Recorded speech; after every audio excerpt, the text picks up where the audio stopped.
Yeah, I bought this last year thinking that it was a great deal, no primer. It has no primer bulb whatsoever. It's supposed to start on the first or second pull. And all summer it did. So, this summer it was giving me trouble. So, I put fresh gas in it. See, it's got gas in it. And I pulled and pulled and it wouldn't start.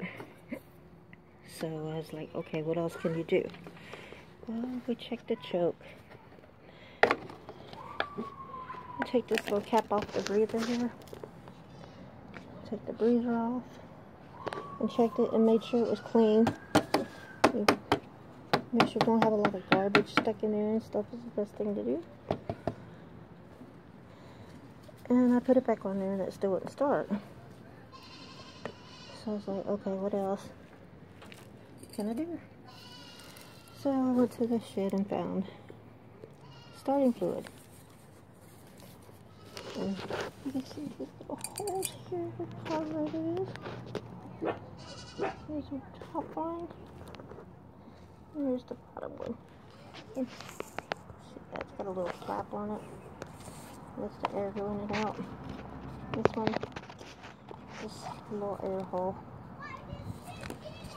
So to be safe, I sprayed a little bit in each one. And it's just starting fluid, that's all it is. Put the breather back on, the filter. Put the cap back on.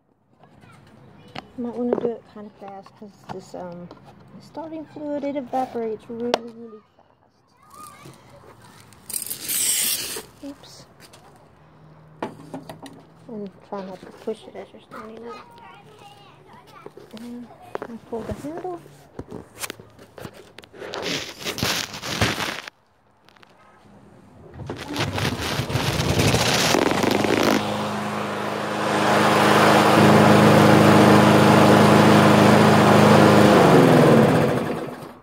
I barely had to pull it. That was it. That's all I had to do. So if it's been sitting all year and it won't start for you. This is a Briggs & Stratton motor.